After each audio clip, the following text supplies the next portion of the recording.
اپنی دعاؤں میں یاد رکھتے ہیں۔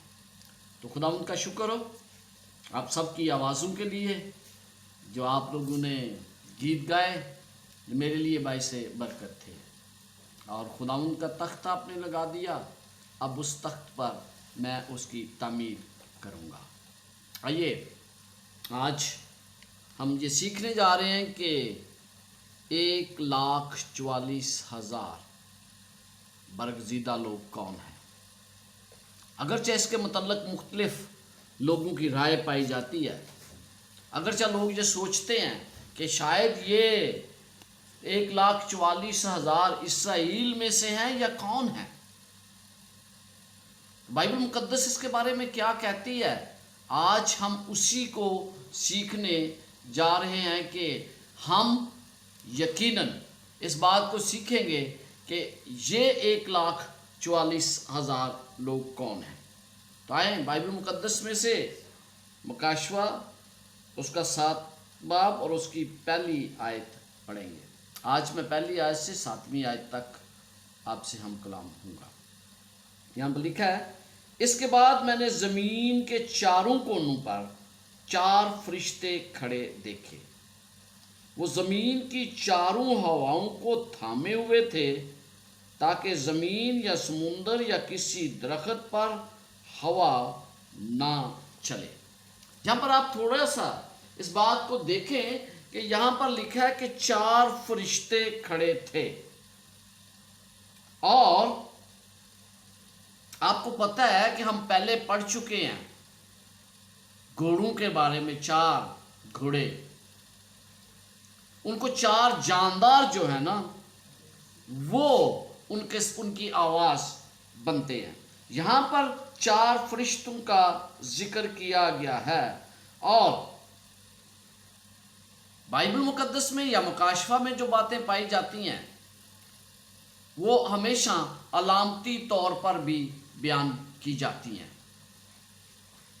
یہاں پر جو چیزیں بیان کی گئی ہیں ہمیں ان سے پتہ چلتا ہے، یہاں پر لکھا ہے کہ کسی زمین کی چاروں ہواؤں کو تھامے ہوتے تاکہ زمین اور سمندر پر کوئی آفت نہ آئے۔ اس کی وجہ کیا تھی؟ اس کا مطلب ہے کہ پوری دنیا پر خدا اس وقت کیوں آفت نہیں چاہتا تھا؟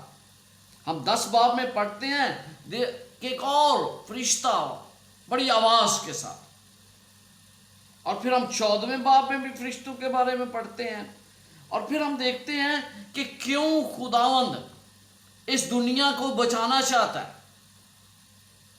مکاشفہ 12واں باب اور اس کی 12ویں آیت میں ہمیں یہ پتہ چلتا ہے کیونکہ شیطان اس دنیا میں آیا ہے، اور دنیا پر افسوس کیونکہ دنیا کو وہ ہر طریقے سے آزمائش میں ڈالتا ہے۔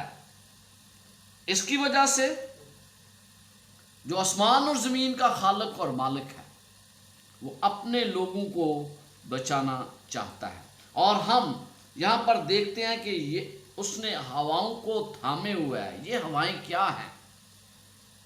یہ یقیناً وہ مصیبتیں ہیں، وہ وقت ہے، برا وقت ہے جو اس دنیا پر آنے والا ہے۔ لیکن ہم جب تیسری آیت میں پڑھتے ہیں، دوسری اور تیسری آیت میں، تو ہمیں اور اس کی وضاحت ملتی ہے۔ دوسری آیت میں کیا لکھا ہے؟ پھر میں نے ایک اور فرشتہ کو زندہ خدا کی مہر لیے ہوئے مشرق سے اوپر کی طرف آتے دیکھا۔ اس نے ان 4 فرشتوں سے جنہیں زمین اور سمندر کو زر پہنچانے کا اختیار دیا گیا تھا بلند آواز سے پکار کر کہا کہ جب تک ہم اپنے خدا کے بندوں کے ماتھے پر مہر نہ کر لیں، زمین اور سمندر اور درختوں کو زر نہ پہنچانا۔ یہاں پر آپ دیکھتے ہیں ایک اور فرشتہ آیا۔ یہ فرشتہ کہاں سے آیا؟